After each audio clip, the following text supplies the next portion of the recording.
Hare Krishna.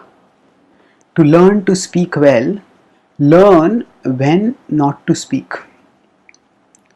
Sometimes in the media or in our social interactions, we may see fluent speakers who can just flow words from their mouth and overwhelm people by their fluency, their eloquence, their command over language and subject.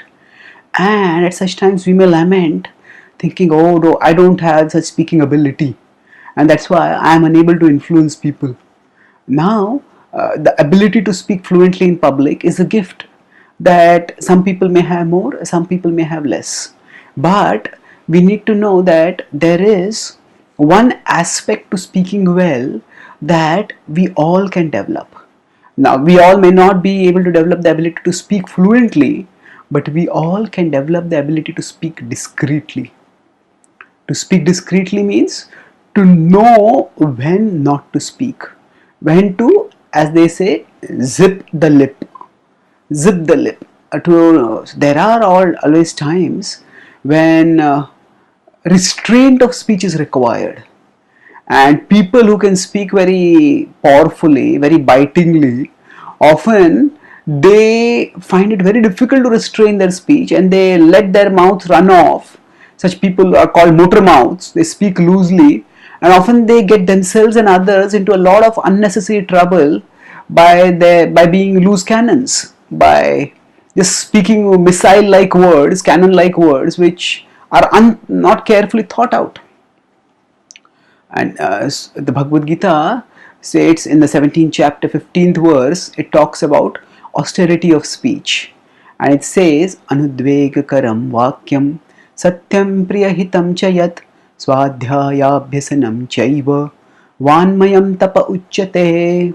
So, vanmayam tapa uchyate. Vanmaya tapa is austerity of speech. And what is this austerity of speech? Anudvegakaram vakyam, to speak in a non-agitating way. Satyam priya, satyam truthfully, priya pleasingly, hitam beneficially, swadhyaya vyasanam chaiva, to recite scripture in self-study. So all these are the austerity of speech. Now this means that while the Bhagavad-gita is recommending us to speak non-agitatingly, pleasingly, beneficially, truthfully, it also implies that it is urging us to not speak agitatingly, untruthfully, displeasingly, or unbeneficially. So now we all face temptations, with provocations, when we will be tempted, almost driven to speak harshly, to speak hurtingly. And at that time, if you can observe the austerity of speech and zip our lips, not speak, we can save ourselves of a lot of trouble. And we may have the temptation to backbite, to gossip, to speak bad things about others. So now, when we don't do that, even when the opportunity is present, we will earn the trust of a lot of people. When people see that we stick to our friends and stick to our principles, even amidst temptations for backbiting or rationalization or whatever, at that time we will earn the trust of others. And often the trust earned through discretion in speech is often much more than the trust earned through the most eloquent speech.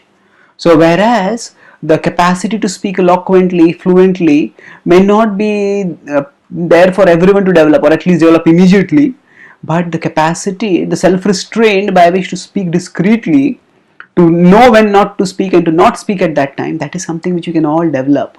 The necessary self-restraint or restraint of speech we can develop by reciting scripture. Regular recitation of scripture brings us in contact with Krishna, who is the source and the substance of scripture. And because he is all pure, all potent, contact with him makes us pure and potent. It frees us from the urges to speak harshly, indiscreetly, and whenever those urges come, it makes us powerful enough to resist those urges. And by thus learning when not to speak, we can tap the power of speech much more effectively than what we may have been tapping now. Thank you. Hare Krishna.